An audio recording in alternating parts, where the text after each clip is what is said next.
What's good, y'all? Welcome back to the Playmakers Corner podcast. I am your host for today, Simon Villanos, aka Coach V here. Later on in this episode, Kodey and Gino will go ahead and join in here and recap the games that they were assigned this week. So be on the lookout for that. But this is your 2025 Week 8 Women's College Flag Football recap. Got a lot of NAIA action to talk about, as well as junior colleges and Atlantic East Conference play, and then a lot of other different colleges that we are looking to cover as well. And so we'll recap all of those games.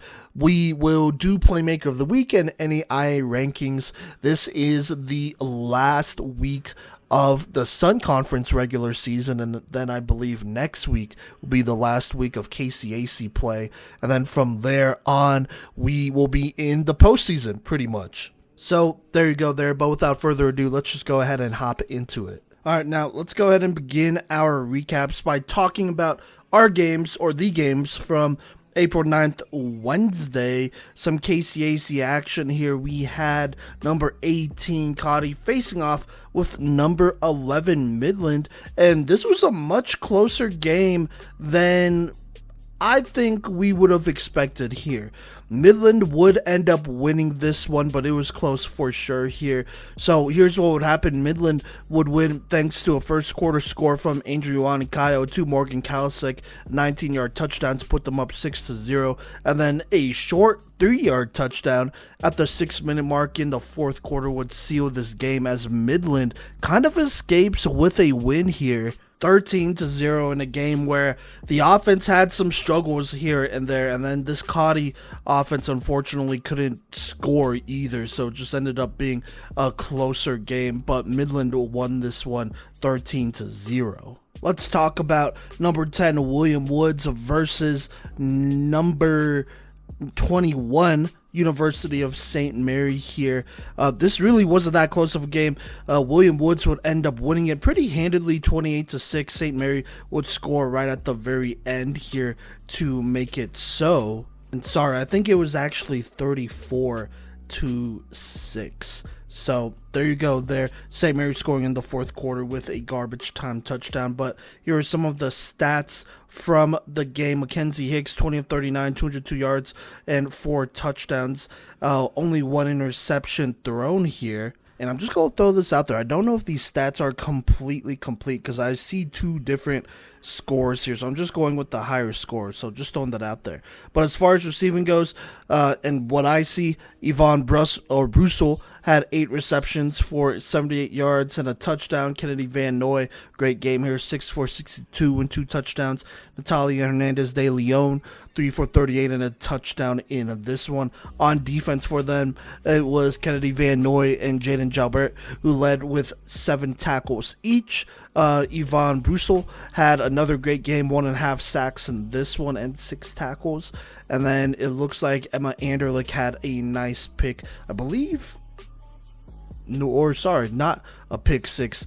She had a nice pick here, as William Woods really dominated St. Mary on both sides of the ball. Ariana Rivera getting another start at quarterback, 21 of 32, 118 yards, 1 touchdown, 1 pick. Her lead receiver was Brooklyn Hill, 9 for 84 and a touchdown. London Reed, 7 for 47, and Talia Wright, 7 for 36.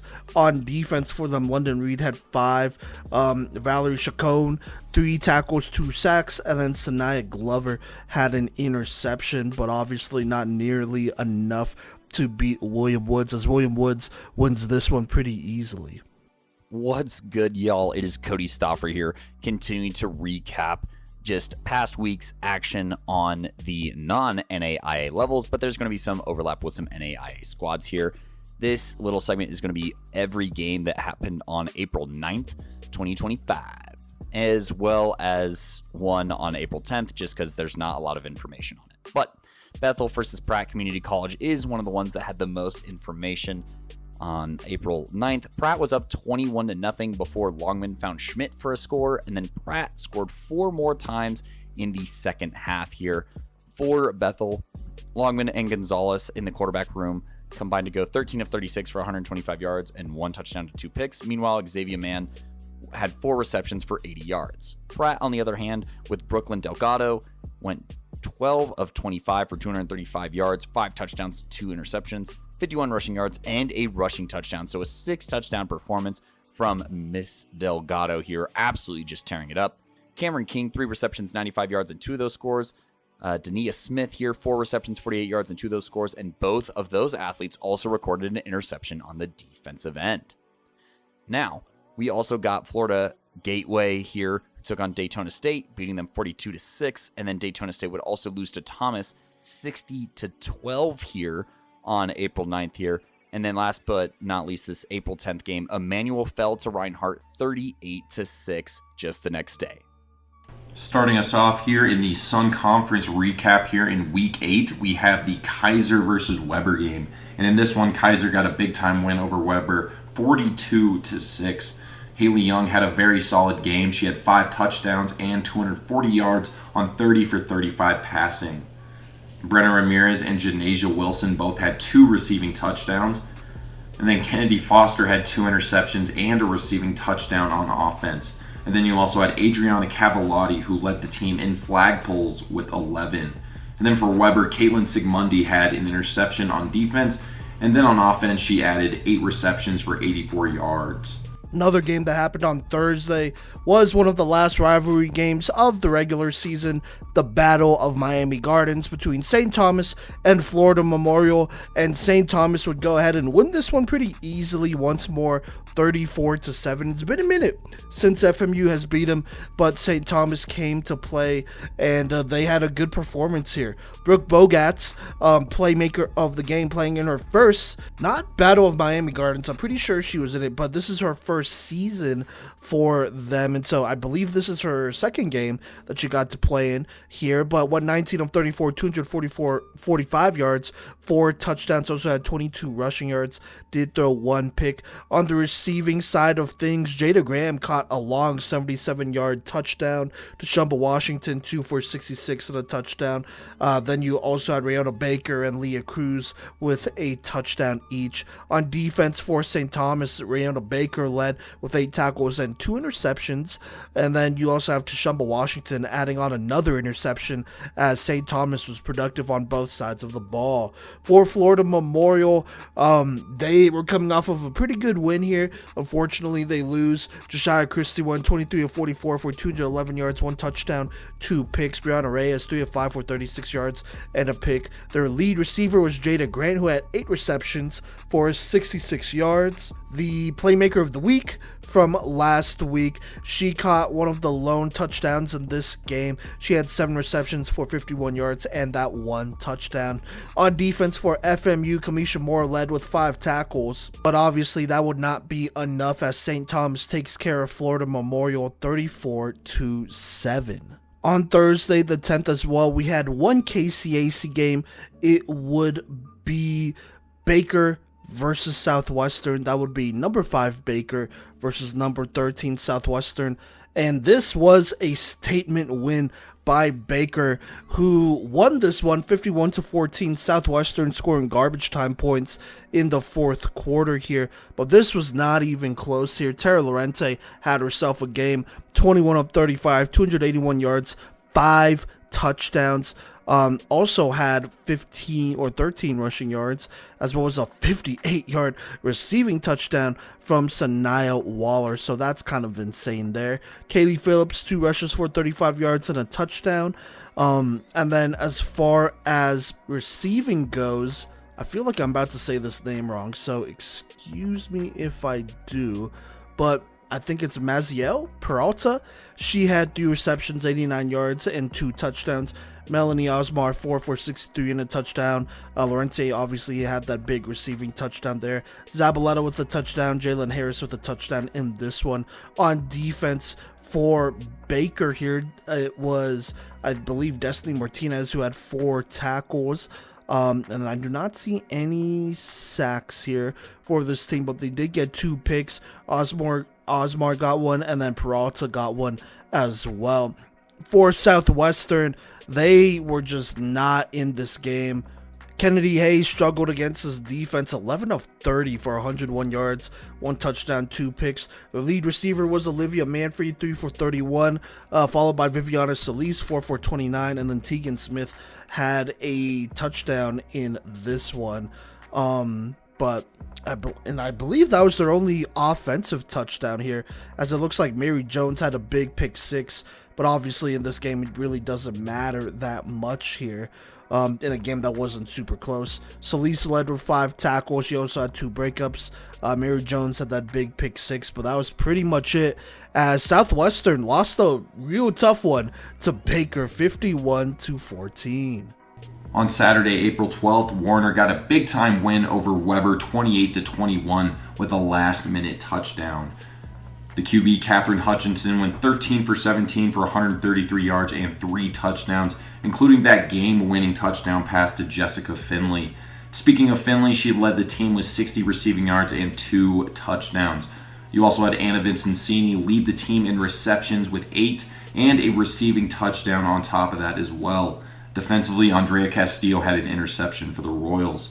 For Weber, Samantha Wilson went 28 for 40 for 204 yards with 2 touchdowns and an interception. Caitlin Sigmundi and Bria Cam both caught touchdown passes. Now let's talk about some KCAC action. We had number 5 Baker heading up against number 7, hosting number 7 Kansas Wesleyan, a battle for second place here. If you remember, the last game they played in the regular season was a 1-point win here for Baker, so going into this game, definitely a big one. Let's just go ahead and hop right into it. In the first quarter, Kansas Wesleyan starts with the football here after having what looked like to be an initially nice first drive here that saw them get across midfield thanks to a nice throw to Sarai Tafua from their star quarterback Shahiro Owada. An unfortunate drop and then some other mistakes would force them to eventually punt it despite getting past midfield. And so Baker takes over with the 1st and 18, a nice punt here by Addie Cadwell to pin them in the first quadrant. And so here's what happens. Tara Lorente in at quarterback finds the drag route. That's Kaylee Phillips that goes for 11. Lorente on the next play then scrambles before pitching it left to Gabriela Zabaleta, who then pitches it again left to Kaylee Phillips, who gets a nice first down, a 1st and 16. After an incompletion on 2nd down, Lorente throws it to Kaylee Phillips, who brings in a very low pass, but still good for about 10. Following that, Lorente scrambles up the left sideline for a nice gain here that gives them a 1st and 17 past midfield as they are rolling right now.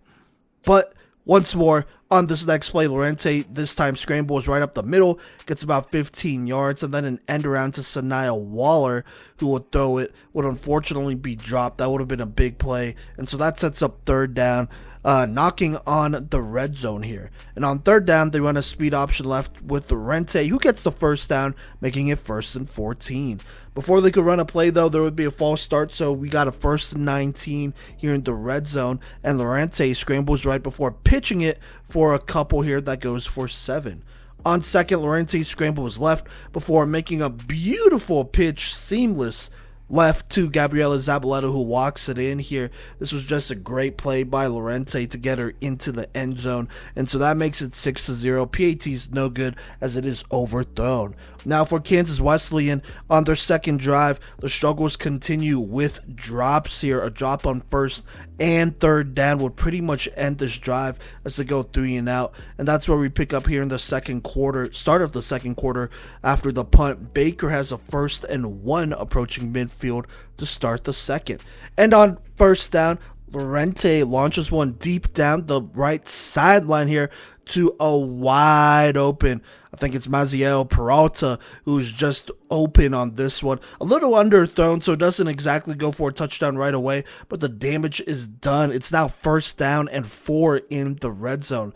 Kansas Wesleyan then calls a timeout here at 11:32, the first one of the game. And then this is what happens next. On 1st down in the red zone, Sanaya Waller on the direct snap pitches it left to Tara Lorente, but she couldn't find her footing and slipped, so that goes for no gain. On second down, it's a drop. On third down, Lorente basically just throws this one away, but it will be a holding penalty thrown against Kansas Wesleyan, which is a tough blow because that does make it a first down again, and then half the distance to the goal line. And so on this next play, Lorente goes ahead, gets a snap, dips, makes the defender miss right up the middle to put Baker up 12-0 with 9:41 left. On the PAT, I believe she finds Kaylee Phillips to make it 13-0 as Baker is dominating this game to start. On the other hand, you have Kansas Wesleyan, who continues to struggle on offense. Another drop here, and then a tough corner route that is almost picked on third down would force them to punt it after Shahira Wada initially gets them their first down.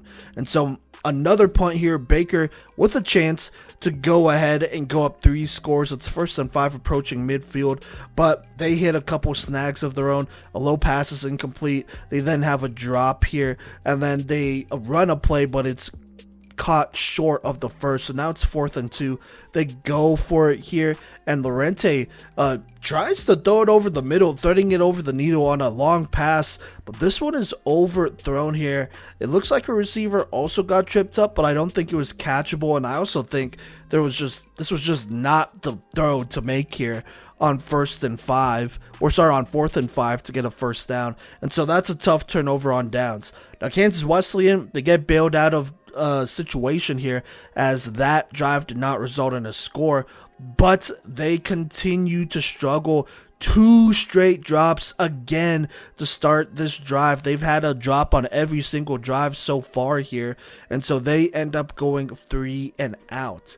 Now Baker, with about 2 minutes left, right at the 2-minute warning, 1st and 6 after the touchback, they go ahead and get a first down on third down thanks to a swing route thrown left to Sanaya Waller, who makes it 1st and 11. Then approaching midfield here, Lorente throws it, but it's tipped up at the line by Kylie Douglas, a clutch play that kind of begins to make this Baker drive falter a little bit, and that is what would happen, as they would not be able to do too much here, and they would end up punting it on 4th down. And so Kansas Wesleyan, they get the ball with the 1st and 14, 33 seconds left here in the second quarter. They got to go to work because Baker does get the ball to start the third. So here's what happens on 1st down. Awada finds Gordon DeQuee to make it 2nd and 3. Following that, Awada threads the needle down the right sideline to Aaliyah Wood. A nice catch, a nice throw, just to sneak it right past the DB, and that gives them a 1st and 12 pass midfield. Now, 20.7 seconds left. Not only was Aaliyah Wood able to make this catch, but she got out of bounds, so that's great. First down's incomplete. Second down here, Awada finds Wood on the crosser, and it's off to the races, and she is not quite able to score, but she does get out of bounds again on a big play that now makes it 1st and 12 in the red zone. There's about 9.3 seconds left. Now, Baker, they go ahead and call a timeout here before taking an end zone shot, but this would be overthrown. And so Kansas Wesleyan has about 4 seconds to make something happen here. And on this down, last play of the half here, Awada with the snap threads the needle to Aaliyah Wood into the end zone on, I believe, a slant to make it 13-6, and then Awada throws a perfect throw to Angel Roman to make it 13-7 as Kansas Wesleyan gets much needed momentum going into the second half here. Just great throws by Shahira Awada on this drive and great plays by Aaliyah Wood to make this thing happen and get Kansas Wesleyan out of a really tough spot. And so to start the third quarter, here we go. Baker starts with it only up by 6 points, wanting to go back up by 2 scores. Here's what happens. Lorente, under pressure, throws a strong pass over the middle to Zabaleta, who now makes it 1st and 11 approaching midfield. They then call a direct snap to Waller, who runs right, gets a good gain of about 10 or so. And then following that, it's another direct snap to Waller, who finds Lorente for a quick throw and catch to make it 1st and 19 past midfield. So a quick start for Baker to start this third quarter here.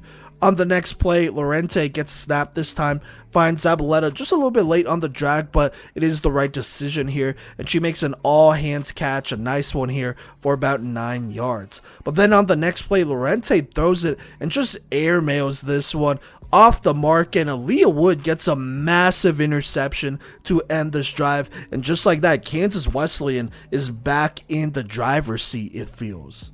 And so here we go, first drive of the third quarter for K-Dub after an incompletion on first. On second, Awada finds Janice Washington on the drag for a nice gain for a 1st and 15 past midfield.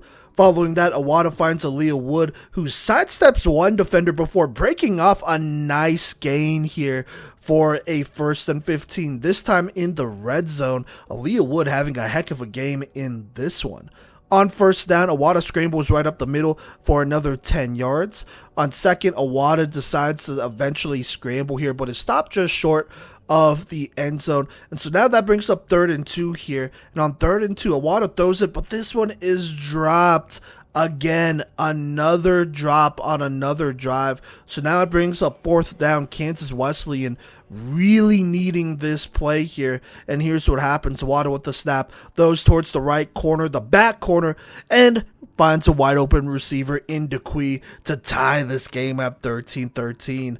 On the PAT, Awada runs this one in to give them the 14-13 lead. Now, this is where things get interesting as it comes to a little bit of a gridlock here. Baker gets the ball with about 4:22 left, and they do get a solid drive here that sees them approach midfield thanks to a nice catch by Sanaya Waller where she took off and tried to hurdle for a 1st down but was just marked down short. To me, it looked like she made it, but, you know, I'm not a ref. And so the call of 4th and 1, obviously Baker goes for it here, and Tara Lorente gets a snap and just airs it out deep here. She does have an open receiver, but it is overthrown off the mark on 4th and 1. And so that's a turnover on downs, and Kansas Wesleyan gets the ball. That is a massive mistake to make here, especially considering she had a wide open receiver to her right, which I thought would have been an easier throw to make than kind of trying to thread the needle here. And so Kansas Wesleyan takes over, and they're able to put together a pretty big drive, a long drive, that puts them in the red zone here in the 4th quarter. 3rd and 8 here, actually, approaching the red zone. Awada finds Jasmine Whitfield on a slant to make it 1st and 18 in the red zone.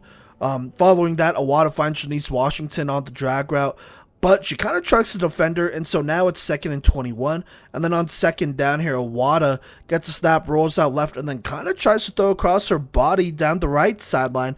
But Melanie Osmar is there and makes an excellent interception to end that drive here, which would have potentially put K-Dub over Baker by 2 scores. And so Baker, they have a 1st and 6 here.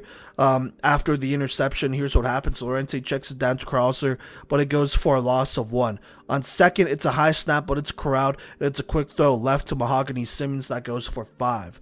And then on 3rd down here, Lorente throws right to Faith Phillips, who gets the 1st down and makes it 1st and 18. But then there are 2 straight incompletions, just some low throws off the mark. So now it brings up 3rd down here. And on 3rd and 18, a massive play. They need something. It's another low throw. And so after getting a 1st down, Baker has to punt it after 3 straight incompletions. And so Kansas Wesleyan gets the ball with 5:50 left. 1st and 1 approaching midfield here. They are looking to put this one away. And so here's what happens. Awada throws the drag to Washington, who makes it first down past midfield, but then they also tag on a penalty against Baker. So now it's 1st and 16 in the red zone. After an incompletion, there's a false start, so now it's 2nd and 21. Awada throws the corner, which is slightly off the mark, but this one is dropped here, so that's unfortunate there. That would have been a big gain. On third down, Awada scrambles left for a solid gain, but it's only 4th and 10 here. And on 4th down, Kansas Wesleyan going for it, looking for a knockout punch. Awada gets a snap under pressure immediately, tries to loft one over the middle to Aaliyah Wood, but Jalen Harris in 1-on-1 knocks this one away for a clutch pass deflection to force a turnover on downs. And so that sets up a Baker 1st and 15 after the 2-minute warning. This would be the final vital drive of regulation. Baker with a chance to potentially tie this one or even win it. We'll see here. But the drive starts with a drop. And then on 2nd down, it's another low throw from Lorente, so that's incomplete. So now it's 3rd down and 6 here. Lorente under pressure throws it away, and it's incomplete. So now, just like that, it's a 4th down. If it was quick here, 4th down. And so obviously they got to go for it. Lorente gets a snap, throws it to Waller, who makes the first player miss, then reverses fields and dives for the 1st down to just barely give them a 1st and 19 here, a play that would keep this drive alive. Following that, they would run an end around to Kaylee Phillips, who gets about 10 yards, also gets out of bounds here. So now there's 1:26 left and a 2nd and 9. They then run a read option, and Lorente keeps it. She goes right, and she gets out of bounds. Another nice gain here to make it 1st down again. 1st and 17 past midfield, as Baker is now rolling. 1st down here, Lorente rolls out right and guns a pass, but this one's knocked away, almost intercepted, it looks like, by Aaliyah Wood, but it's incomplete. On 2nd, Lorente with another option play here goes right to make it 3rd and 12. Baker then calls a timeout at 1:09. Then, out of the timeout, here's what happens. It's a double pass that ends up at the hands of Kaylee Phillips, who then goes left and decides to run for a solid gain, but is short of the 1st down. And so Baker calls their 2nd timeout here, setting them up with a 4th and 5 afterwards. Now, after the timeout, here's what happens. It's a direct snap to Waller, who then pitches it right to Kaylee Phillips, who then finds a wide open Gabriella Zabaleta on the other side of the field left, and she brings this one in to make it a 1st and 8 in the red zone. An excellent play here by Baker, called by Willie Perez, to set them up in the red zone, a 1st and 8 here, their 2nd 4th down conversion of this drive. And so here we go, Baker's in business. It's a direct snap to Waller. She goes left for a couple, that makes it 2nd and 2. Baker then calls their last timeout at 43.8 seconds left. And so in this timeout, and this is just what I was able to observe, it looks like Perez gave them 2 plays to run back to back. The first play after the timeout, it's pretty easy. It's a direct snap to Lorente. She tries to cut it up the middle, but she is stopped short by Alexa Mansour on what looks like to be the 1-yard line. They then go hurry up here, and Lorente tries to throw the drag pretty quickly, but it's almost picked off, it looks like, by Alexa Mansour, but dropped. It's now 4th down. The clock has stopped with 23.8 seconds left. They go ahead and huddle and call a play here. It's do or die for Baker as well as Kansas Wesleyan. Here we go on the goal line. Lorente with the snap, rolls out right, tries to throw it, but Nyjah Green bats it away at the line for the win. And just like that, Kansas Wesleyan wins a thriller in this rivalry game. 14-13. Playmaker of the game, I think, has to be Aaliyah Wood, who made big play after big play for Kodey and delivered them a win here. A 1-point win, but nonetheless still a huge win for them, especially considering they were down 13-0 at one point. Now, looking at the stats here, let's start with Baker. Tara Lorente started out hot, but just kind of fizzled out down the end here. 15 of 34, 137 yards, and 1 interception. On the ground, she put in some work, though, 75 rushing yards and a rushing touchdown. As far as receiving goes, Zabaleta was her lead receiver, 4 for 46, and then Peralta had that big 37-yarder, which was huge. Sanaya Waller also had 4 receptions for 36 yards. Kaylee Phillips, 5 for 27. And then it was a quiet day for Mahogany Simmons, who only had 2 receptions in this game. On defense for them, Melanie Osbar obviously got a big-time interception in this one. Mahogany Simmons led with 5 tackles. Osbar right behind her with 5 as well. And then it looks like their only TFL came from Kayla Harrison, as Baker just came up a little bit short despite having the early advantage over K-Dub. Now, Kansas Wesleyan, Shira Owada, she played a very good brand of football here. A great game, honestly, from her. And it might not exactly reflect from the box score, but here's what happened. She won 17 of 34, 180 yards, 2 touchdowns, 1 pick, 33 yards. But it felt like she was in control for a lot of this game, and she fought through some pretty bad drops that happened throughout this game as well here, and still found a way to help lead this team back.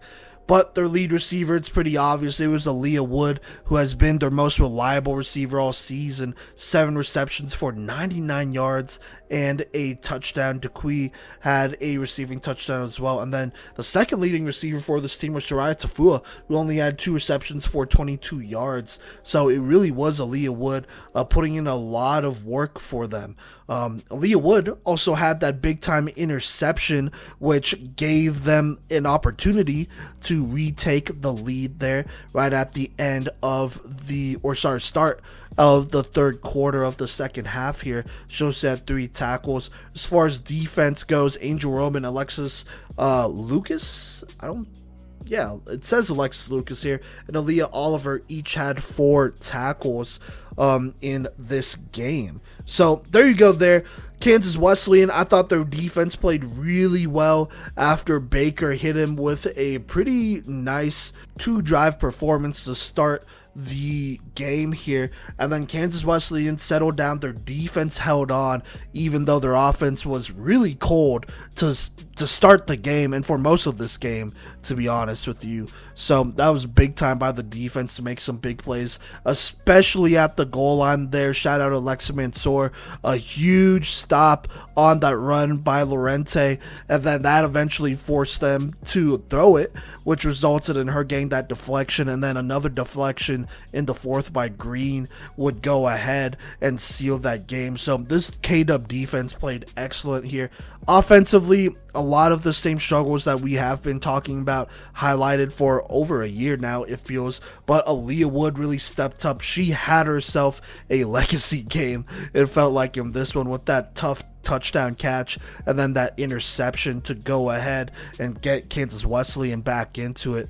And so all of those things were huge for them as they go ahead and sneak a win over Baker to, I believe this would, let me just double check, but I believe it would give K-Dub the 2-1 advantage in the regular season over them, which is big time. But this game has been excellent all season. Baker, Kansas Wesleyan, that is a classic rivalry.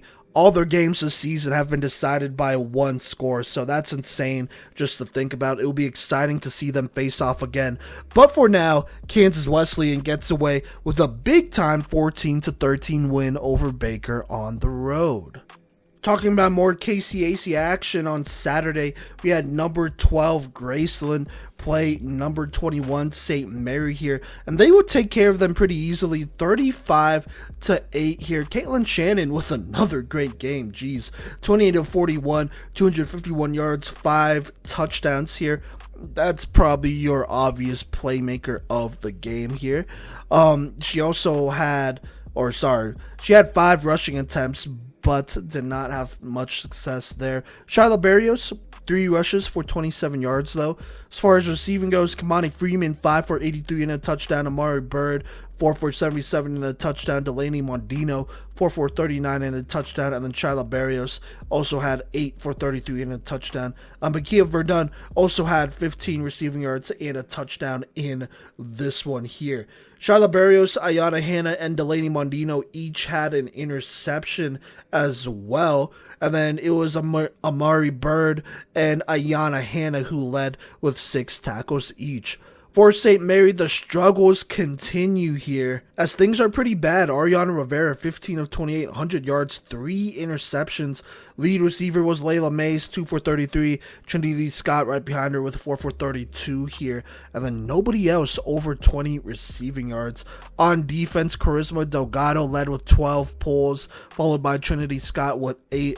But this is just not St. Mary's year here as Graceland takes care of them pretty easily, 35-8 in this one.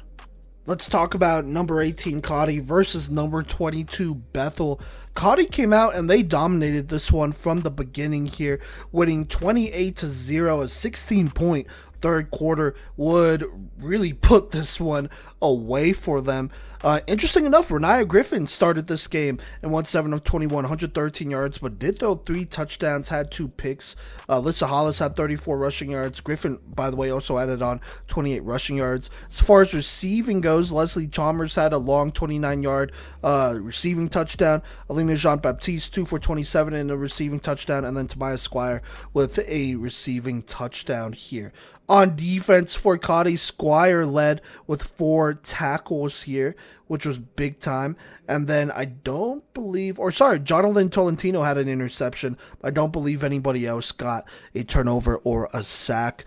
For Bethel, not as bad. I mean, going into halftime, it was 12-0, but a 16-0 explosion in the third quarter really put this one away here. Kendall Longman had she went 6 of 17 for 52 yards and an interception. Nevaeh Gonzalez, 5 for 12 for 22 yards. Their lead receiver was Xavier Mann, who had 3 for 35. Mann also had an interception, and then Kendall Longman had a interception as well. So there you go there. On defense, Amber Clausen led with 6 tackles and a sack. And then it was, like I said, Longman who had that interception, and Xavier Mann with another one there too. But not enough to beat Cottey as they go ahead and take advantage of the opportunities that they got and won 28-0 over Bethel. And last but certainly not least here in the Sun Conference, we have Keiser, who destroyed Florida Memorial 65-0. Haley Young went 7 for 10 for 151 yards, and then she added 4 touchdowns. Valentina Finetti jumped in here at QB for Keiser. She went 16 for 21 for 166 yards and 2 touchdowns.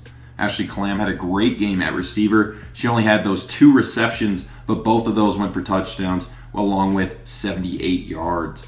You also had Janasia Wilson. She led the team in yards and receptions with 8 and 94 respectively. Defensively here for Keiser, Adriana Cavallati, Ashley Clam, and Samaya Bryant all had 1 interception on defense. And then Bryant also had a sack, and so did Emma Wagenman and Reagan Pellegrino. Let's talk about the Saturday matchup between number 1 Ottawa and number 10 William Woods here. This game started a little bit slow for Ottawa. They were only up 12-0 at half, but then they had a great third quarter, scoring 20 here, and that would be it as they would run away with this one, winning 39-0 over William Woods here. Madison Carrera, your playmaker, or actually, I don't want to say playmaker of the game. I should say co-playmaker of the game. She won 22 of 34 for 385 yards, 6 touchdowns, 1 pick. Alyssa Linkus with a great game though. 11 receptions for 202 yards and 4 touchdowns in this one. Right behind her was Addie Osborne, 4 for 92 and a touchdown. Camacho also got a touchdown in this one. Defensively for Ottawa, Cynthia Holmes led with 9 tackles and an interception, followed by DJ Paris and Sue Kaufman. Kaufman with a sack, and then it looks like Talia McGinnis got another interception in this game. For William Woods, this is a team that was on fire going into this game, but this is just a very young team. They'll learn. Not the worst game either, considering it was pretty close going into halftime, but Mackenzie Hicks, 28 of 48, 187 yards, no touchdowns, only 2 picks. As far as receiving goes, Addie Schillick, 8 receptions, 57 yards. Natalia Hernandez de Leon, 4 for 51.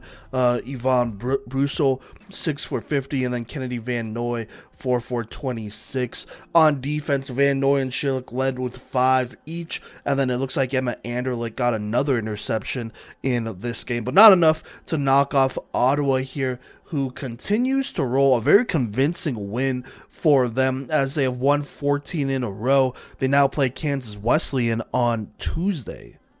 What is up, y'all? It is Cody Stoffer with the Playmakers Corner podcast here, and I got some recaps for you on the Atlantic East situation here with all this flag football content here. So we're going to start off with this past week on Tuesday here. That was April 8th here, and we had a couple of games here. The first one we're going to talk about is Marymount versus Holy Family. Marymount ran away with this one 39-0, led by Kara Volmers, 9 of 13, 118 yards and 2 passing touchdowns. Meanwhile, also rushing for a touchdown on the ground.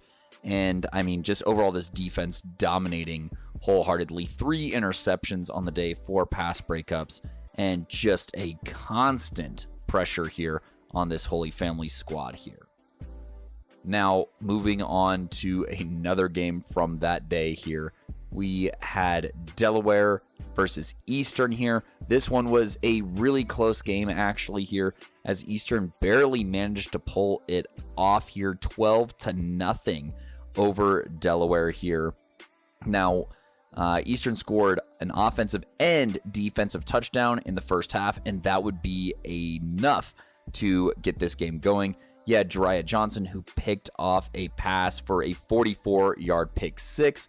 And then you had a pass to Stephanie White here, who was their offensive touchdown here. For their quarterback room, it was 18 of 23 for 157 yards and that touchdown thrown by Kira Green.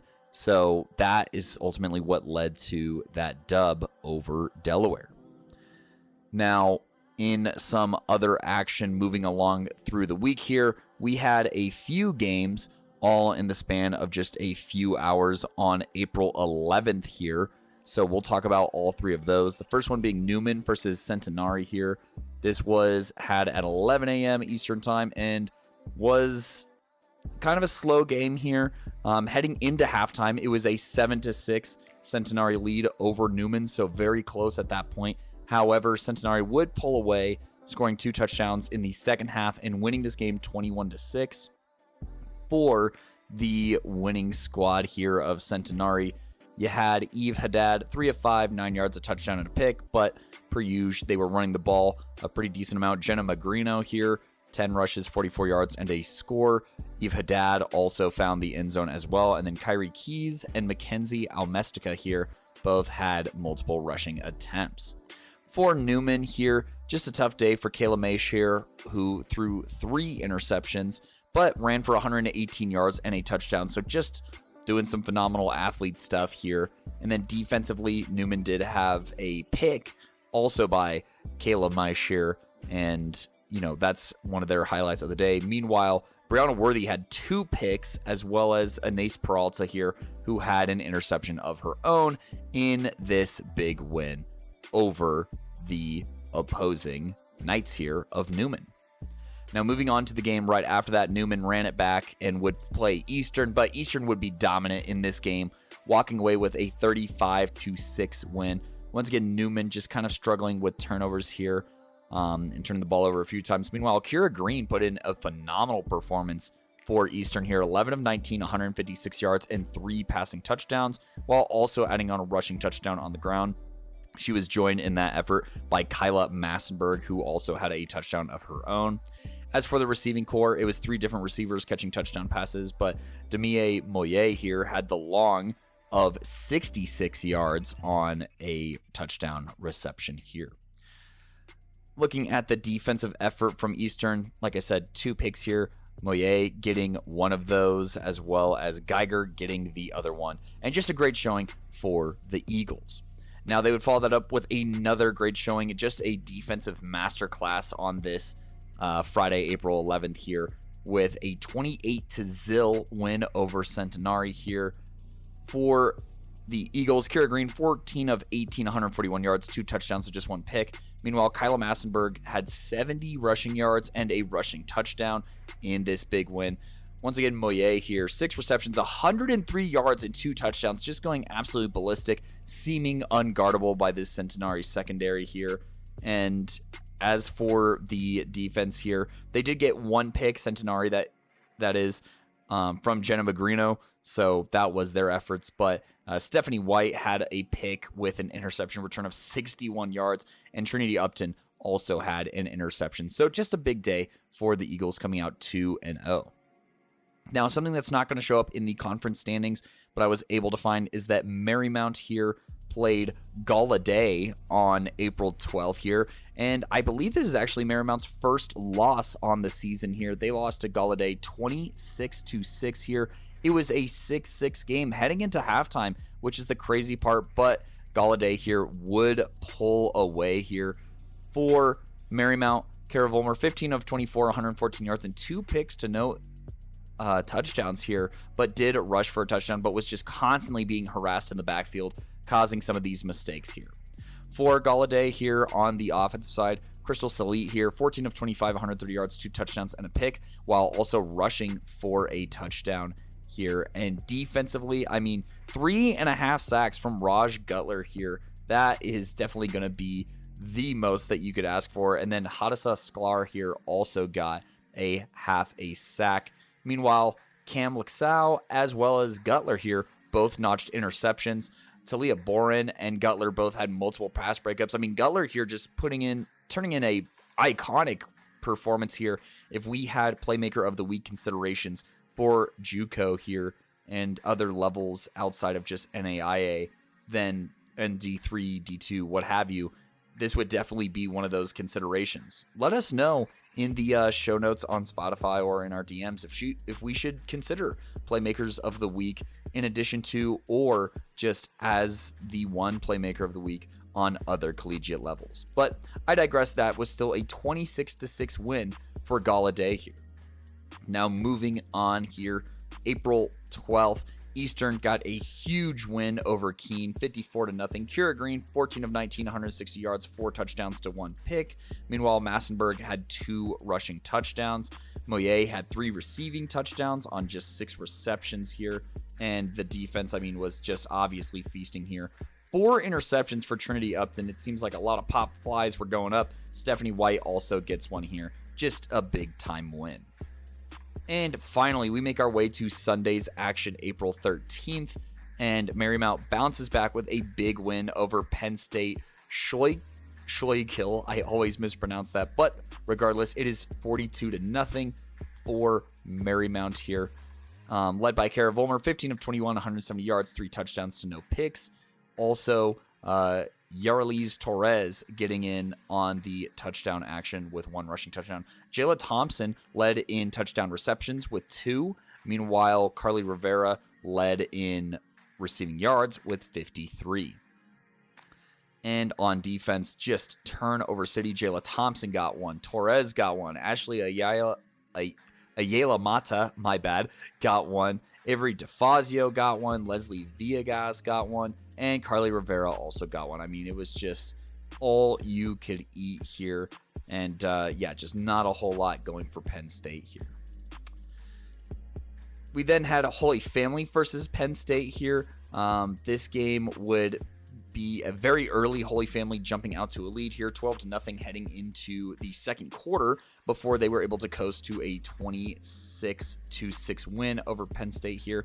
That touchdown for Penn State was a Riley Cinco pass, 18 of 32, 189 yards, 1 touchdown to 3 picks. That 1 touchdown being caught by Malik Moafi here. 8 receptions, 80 yards, and a score. So a pretty good day at the races for that receiver. And then defensively, just a couple of breakups. Malak here, Moafi leading with flagpoles at 8 total tackles.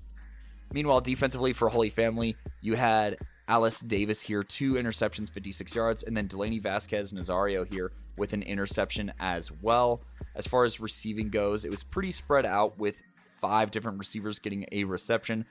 Alejandra Bartley here being the one to get the receiving touchdown from Alice Davis here. And then as far as rushing goes, that was the way that they did most of their damage. Davis here, 9 rushes, 83 yards, and a score. And then Whitley Desgranges here, 4 rushes, 38 yards, and a score. And finally, the last game of the weekend, Marymount 19-0 over Holy Family, just scoring in every quarter except for the last here. 9-14, 116 yards, a touchdown and a pick for Volmer, while rushing for 2 touchdowns more specifically. For that defensive effort, they had an interception from Leslie Villegas here, and Holy Family, for their credit, did get an interception courtesy of Alejandra Bartley here, but offensively just could not get anything going. So, looking at the Atlantic East website, I know that these standings aren't necessarily the most up-to-date, but as it goes overall, according to the site, Penn State, Schuylkill is sitting at 1-8, Newman 3-7, Holy Family 3-6, Immaculata, who did not play this week, at 5-6, Centenary at 6-6, Eastern here having a fantastic season, sitting at 11-3 and 7-3 in conference play. Marymount here, it says 11-0 overall and 10-0 in Atlantic East, but like I talked about, they lost that one matchup here. I don't know if it's an official record, so that's something to note here. And that does it for the Atlantic East segment. Thank you for listening, and please continue to stick around for more recaps. And lastly here, April 12th, there were some non-NAIA games, one of them being Point and Alabama State. Point ending their regular season with a 34-13 win. No box score for that. No box score for the next one, which was Florida Gateway beating Pasco Hernando 41-0. But the last one here of April 12th, 2025 was the KJCCC, the Kansas Junior College Conference here, that had a showdown between Pratt Community College as well as Heston Community College. That was the Community College Conference. Apologies on that. But in this game here, it was a very close one, and it wasn't until Brooklyn Delgado was running and lateral to Shemaya Singletary that she scampered in for a 15-yard touchdown, and the PAT would put Pratt ahead 7-0. But Heston would try and respond, because with 1 minute and 30 seconds left on the clock, Heston themselves was on the 15-yard line going in with a chance to tie or score with a touchdown and a 1-point conversion, or go for 2 and walk away with the dub. But on first down, Singletary would get it done on the defensive side of the ball, getting a sack, and then Cameron King and Jazara Silvera would have some pass breakups to pull out the 7-0 win, making Pratt the KJCCC champs. They are currently sitting at 3-5 and will probably look to represent in Kansas City, Missouri for that JUCO championship, or that community college championship, however you want to word it. And that is the action from April 12th, 2025. All right, let's go ahead and talk about Playmaker of the Week, brought to you by Code Red Coaching. Find Code Red Coaching at CodeRedCoaching.com or call 720-979-1914 to learn more today. That's CodeRedCoaching.com or call 720-979-1914 today. So, make sure you listen to all of our former recaps here that myself, Kodey, and Gino put together. We should have listed playmakers of the game and all those, so those were all the players we kept in consideration, but we felt like this player was the one that showed out the most, and that was Kansas Wesleyan's Aaliyah Wood, specifically in their game against Baker, where she had a big time game to go ahead and deliver them, or help deliver them this win. On offense, had 7 receptions, 99 yards, and a touchdown. The first touchdown that kind of got this K-Dub comeback going here when they were down by 2 scores, and it was a tough catch as well on that slant. And then on defense, she had 3 tackles and a pass breakup, but specifically had a big time interception here on the first drive for Baker in the third quarter that prevented Baker from going up 2 scores again, and then also set up the next Kansas Wesleyan offensive drive that would allow them to retake the lead. So there you go there. Your Week 8 Playmaker of the Week is the athlete from Kansas Wesleyan, Aaliyah Wood. All right, now let's go ahead and get into our Week 8 NAIA rankings here. In case you don't remember how we do these, myself, Kodey, and Gino individually rank teams 1 through 22. If any of us rank a team at 1, they get basically 22 points, 2, 21, 3, 20, so on and so on. I then add up all the points, and that's how we average out who goes where. Obviously, the more points you have, the higher up you are. And that's how we get our PMC college flag rankings. Now, I'm just going to say this because I think this is a very important distinction to make. Our rankings are individual to start, so we have different opinions here. Last week I had a pretty big different opinion at number 1 and compared to Kodey and Gino, and so I'm just throwing that out there. So when I say the explanations that Kodey and Gino wrote down, they are usually referring to their own rankings, not the PMC rankings that I'm the only one that sees after they make their explanations. So just throwing all that out there. So we'll have our personal rankings and our PMC rankings that we will be referring to. In case you don't remember what last week's week 7 rankings were, at 22 was Bethel, 21 St. Mary, 20 Reinhardt, 19 Point, 18 Cottey, 17 Florida Memorial, 16 Campbellsville, 15 Siena Heights, 14 Life, 13 Southwestern, 12 Graceland, 11 Midland, 10 William Woods, 9 Weber, 8 Milligan, 7 Kansas Wesleyan, 6 Warner, 5 Baker, 4 St. Thomas, 3 Keiser, 2 Thomas, and at number 1 is Ottawa. Now, let's go ahead and get into it. At 22 and 21, we have the same team still here. At 22 is Bethel, 21 is St. Mary. This is what Gino had to say about both Bethel and St. Mary. For Bethel, he just typed out Psy, and then St. Mary, he said no movement for them. Kay, he had this to say about Bethel here, not getting a win against Pratt. Just kind of makes sense for this program. I had hopes early, but the turnovers will just keep being too much to overcome. And then with St. Mary, Kodey says this team low-key just got dribbled by other NAIA folks all week. And yeah, I mean, it is what it is. I don't want to repeat all the same things over and over again, so I'll just say I agree there. Now at 20 is Point here. Gino says this: Point is back on the win train after beating down Alabama State, and that's their last game of the regular season, by the way. And then Kodey said this: kudos to Point for finishing out the regular season with a dub. It will be interesting to see where this program goes, and the slight drop down is more about the other teams and not so much about Point, which I gotta agree with. A good win to end the season. You always want to end with a win. I felt like Point was more improved this season compared to last season, but obviously everyone else is going to improve as well, and there are some other teams who got some bigger wins this last week too. So there you go. Now at 18/19, technically it's a tie. So we have a tie at 18 here. So that is between Life and Cottey. Cottey is pretty much in the same spot they were last week. Let's talk about them first. Made it someone close against Midland, but you got to put points on the board. Kodey had this to say about Cottey, who he has ranked, I believe, the highest out of all of us, up at 16 here, me and Gino with the same ranking. But Kodey said this: played Midland close, which I like to see. This team really does compete, but just doesn't know how to finish. And yeah, I gotta agree with that. I mean, technically the first year with a new head coach, which is tough, and then they lost a lot of core players last year as well, so they're in a rough spot here, but you like to see them play a Midland closer.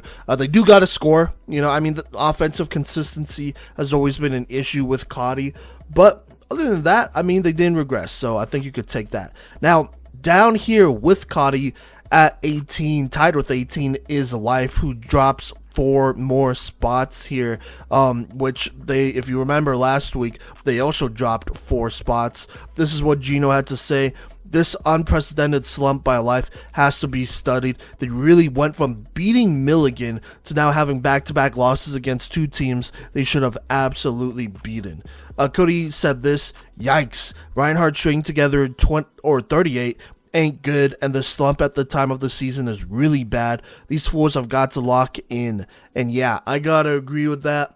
I don't think turnovers were a huge issue for Life, but Reinhardt, I mean, they're rolling, and this defense for Life just did not look good in this game here. So it's a tough go. You know, it's a tough go. This is how it goes when you're playing at this high of a level. You know, you could beat a good team, like almost a month or not 2 months ago, but a month and a half ago, and then go on and lose to some teams who have been consistently ranked near the bottom. And that's what happened to Life. And they're a young team, so there's going to be ups and downs, but 2 straight weeks of downs is rough. And I think it is fair to go ahead and classify this as a slump as well. And so, I don't know. I mean, at this point in the season, it's going to be hard to dig yourself out of it. And right now they have, that was their last game, and they are going to be below 500 at the end of that last game here. And so I don't think they're going to be in the Sun Conference tournament. I don't know how they're going to do it this year, so there's that. And then as far as the national tournament goes, we'll see what happens there. But they're in a rough spot. So just throwing that out there. Now at 17 is Reinhardt, who, took advantage of Life being on a little bit of a slump, and they found a way to get it done. And we got to shout them out because it took a lot of mental fortitude, I'm sure, to go ahead and get a good win here at the end of the season. This is what Gino had to say about Reinhardt. Reinhardt pulled off the unlikely and beat a struggling Life squad to move up a few spots this week. Kodey said this: hopefully that win is a sign of things to come, but until more consistency is displayed, here is where they'll sit. And yeah, look, young team with a new coach as well, so they're still trying to figure some things out. This is the type of win that you want to get at the end of the season, just as a sign of life, a sign of things getting better and things getting more positive and working on things. And this is the culmination of, putting all of that hard work together and improving. And, Reinhardt has improved throughout the season, and it showed in this game against Life, where they had, I think, maybe their most productive offensive game ever against an NAIA opponent. And so shout out Reinhardt here. They've come a long way, and it's been a rough season, but this is a good one to get right at the end. So there you go. Now at 16, speaking of teams who have had tough goes to start the season but have been better, is FMU, who now moves up a spot here. This is what Gino said: no movement for the Lions after they lost pretty badly to 2 different top 4 teams. And then Kodey had this to say: just ouch. But, those are teams that are, they weren't going to beat. I don't think anybody expected them to beat at the beginning of the season here. Even then, still a good win from last week. It wasn't as bad as it could have been. At least I didn't think so. But on top of that, other teams falling to teams that they should have beat results in them moving up a spot. Now moving on, we have another tie here at 14. We have Southwestern and Campbellsville. Southwestern dropping a spot, Campbellsville moving up 2 spots. Let's start with Campbellsville. They did not play this week, so this is more of a result of the Life drop here. But Southwestern did play this week. Let's go ahead and start with Kodey with Southwestern. Tough skid here, but lots of learning to be had. So there you go. Gino had this to say: 2 straight losses going into the KCAC tournament is never a good thing. And yeah, right now Southwestern is on a pretty bad losing streak here. And not even that, it hasn't even been close. Lost to Baker, who put 51 on them. Lost to Midland, who put another 28 on them. That was last week. But even then, still, they have not beat a top 18 team since beating Campbellsville almost a month ago by 6 points. And then before that, they beat Cottey by 7 points. So, not great, just not great here. We'll see what happens. They're a young team. They have some talent, but eventually you're hoping to see some of that gel a little bit more, as this is their 2nd season. So, yeah, they're right here at 14. They're tied at 14. I don't think it's as bad as it could be, for sure. Now moving on, at 13 we have Siena Heights, who moves up a couple of spots here. Did not play this week, but they do benefit from other teams losing, so there you go. Now at 12 is Graceland, who stays right here, and in fact a lot of the teams moving on are pretty much in the same spot. But let's talk about Graceland. Gino said that dominant win over USM will bump Graceland up 1 spot in my rankings. Kodey had this to say about Graceland: beating USM doesn't really put you over a team who put you over a team who lost to Ottawa. Yeah, so that's in their personal rankings here.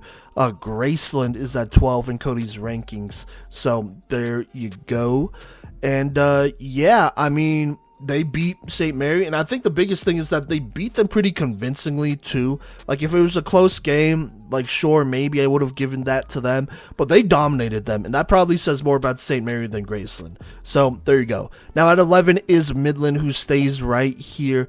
Gino says this: the Warriors would be top 10 if it wasn't for that loss a couple weeks ago. So there you go. Kodey said this about Midland: kind of close win, but no one behind made enough of a move to leapfrog them, and I gotta agree. Moving on, we have William Woods, who stays right here at 10. Here's our reasons why.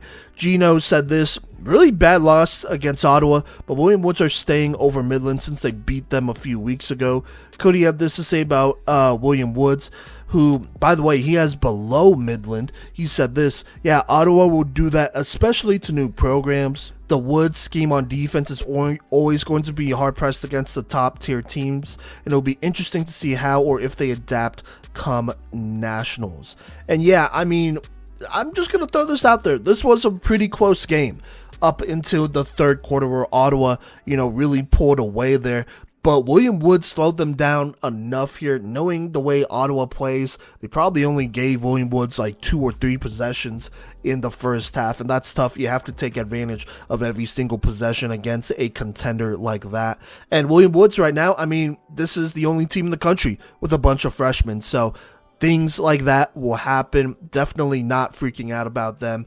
And in fact, it's, relatively impressive that they're able to hang with them for that long. So there you go, which I feel like is an improvement over their first matchup. Now at 9 is Weber, who stays right here. Gino said, got smoked by Keiser before nearly pulling off a win over Warner. And so that equals no movement for the Warriors. Kodey said this: good showing for the squad despite falling a little bit short to Warner. Gotta be at their peak to hang, which I gotta agree with. I don't think they have a whole bunch of depth, at least compared to other teams here. So they gotta play at a very high, everyone has to play at a very high level to really compete with some of these teams here that are contenders or dark horse teams. But right now they stay right here at 9. If they beat Warner, things would have gotten interesting. But they just barely missed out. And I think that definitely shows, their ability to upset a team, especially when it comes to this postseason. Weber, they're a team that could upset somebody. And I feel like we've been saying that for a while. So there you go. Now we have our last tie here in our rankings, at least this week. Tied at 7 is Milligan and Baker. Baker dropping 2 spots. Milligan moving up a spot here as the margins become razor thin between these, like, it feels like 6 or 7 teams. And then you have the top 3 who are kind of in a tier of their own, just slightly. So there's that. But let's go ahead and talk about Baker first, who is dropping a couple of spots. Starting with Gino. He said Willie Perez is one of the top play callers in the country, but poor execution and silly mistakes prevented Baker from getting a huge win over Kansas Wesleyan.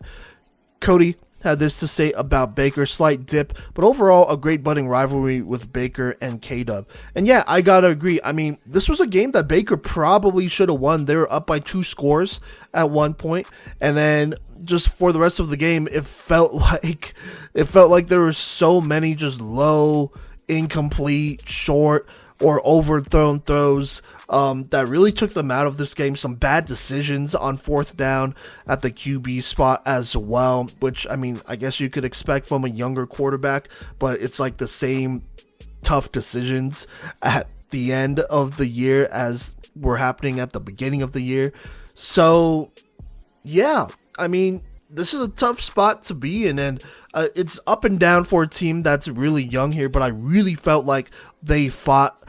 I didn't want to punish them too much, but just with all the other teams that are also doing well in the country, it's hard to just drop them 1 spot here.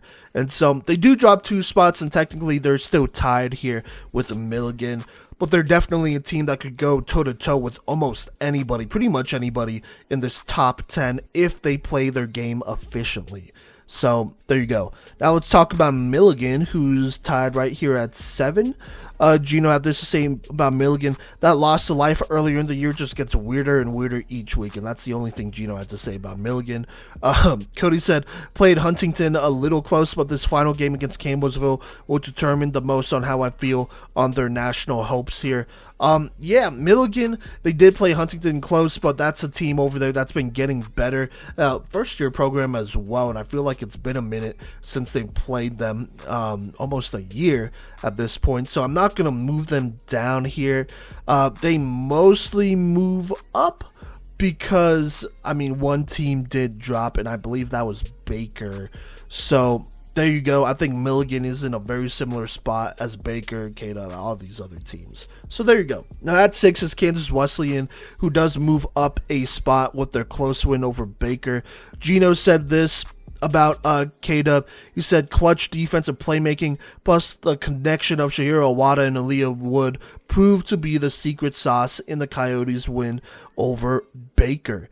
Kodey had this to say about Kansas Wesleyan: clutch, and I can't cuss, but clutch effing win, even despite their flaws. They get a little bump, and by golly, if they quit making avoidable mistakes, this team could at their best be a problem, which I gotta agree with. I mean, this game was almost really rough to watch. Them having drops on every single drive, it felt like, to start the first half was rough, especially considering it pretty much killed the momentum in every single one of those drives, even multiple drops in some of those early drives there. And it really wasn't until they just started force feeding Aaliyah Wood that they got some consistent momentum going. And for Kansas Wesleyan, I mean, it feels like the last couple years drops has been an issue for them in games where they are playing against contenders, higher ranked teams. And I mean, it's pretty simple. If they don't have drops, they're a team that could contend for a national title. If they do, I don't know. I don't know what they could do. We'll see. You know, anybody could beat whoever, but in flag football you have to catch the ball, and it's a rough situation is all I'm saying. So we'll see what happens. Now at 5 is Warner, who does move up, scooch up a spot back into our top 5. Gino had this to say: definitely a bit of a scare there against Weber in a rivalry game, but I'm not moving Warner this week since they won. Kodey said this about Warner: Weber and Warner are always a little close, but for a team that wants to be in the top tier conversation, I'm just not fully convinced of the ceiling of this team and everything clicking just right. We will see if I'm wrong come conference week. And yeah, I mean, I think Warner is in a very similar spot as these other teams, as I've been saying. So there you go. And a win's a win. So for me, they do move up here. So there you go. Now, moving on to number 4. Actually, our top 4 is pretty much the same here, but at 4 still is St. Thomas. Gino said this: St. Thomas will be riding 4 straight wins going into the Sun Conference tournament, and that's a lot of momentum. So there you go. Kodey said, not FMU just getting pinballed to end the regular season. And yeah, I mean, that's a rivalry, kinda. Regardless, St. Thomas takes care of business. They're looking pretty good going into the postseason. A lot of momentum for them right now. Moving on, still here at 3 is Keiser. Gino says this: Keiser rounds out the top 3 teams in the country. These top 3 teams are simply on a different tier than everyone else. Agreed. Kodey said this: strong finish to the regular season, and I cannot agree more there. You know, we'll see what happens come the postseason. They've been waiting a while for this. We'll see where they're at. Now at 2 is Thomas. I still have Thomas at number 1, but Kodey and Gino have Thomas at number 2. So let's start with them. Gino said this: same story, different week. The Nighthawks are still undefeated and rolling. Kodey said this: keep it rolling. And I will say this: they're undefeated. And I felt like they beat more quality teams here, more consistent teams, at least this season. So I personally have them at 1. I like their chances going into the tournament here. Now, depending on the format of the tournament and some of these other things, we'll see how I feel about Thomas. But it kind of feels like inevitably it's going to come down between Thomas, Ottawa, and Keiser at some point in the postseason. And at number 1, speaking of inevitable, it is Ottawa, who's there for, it's like the 8th straight week. Gino says the Braves showed William Woods that what KCAC football is all about. And then Kodey just said 39-0. So there you go. Ottawa, they're undefeated as well. One of 2 in the country. And like I said, it's going to come down between these contenders at some point. So we'll see who gives what when we get there. And so there you go. That's our Week 8 rankings. At 22 is Bethel with 21 St. Mary, 20 Point. Tied at 18 is Life and Cottey, 17 Reinhardt, 16 is Florida Memorial, 14 is a tie between Southwestern and Campbellsville. 13 is Siena Heights, 12 Graceland, 11 Midland, 10 William Woods, 9 Weber. Tied at 7 is Milligan and Baker, 6 Kansas Wesleyan, 5 Warner, 4 St. Thomas, 3 Keiser, 2 Thomas. And at number 1 still is Ottawa. All right, now that'll do it for this episode of the Playmakers Corner podcast. Like I said, recorded mostly on April 13th, Sunday, or at least that's when I'm recording this outro. Thank you so much for rocking with us. We appreciate all the support. I know we're coming to the end of this season, so we have some exciting things still planned here. We are going to start our end of the year award polls starting next week. On Sunday, I believe they will be released, so be on the lookout for those where you could vote on some of our awards, and so that should be super exciting. Looking forward to that. Make sure you follow us at our social media at Playmakers Corner to follow all of that great stuff. But until then, we'll catch y'all next time.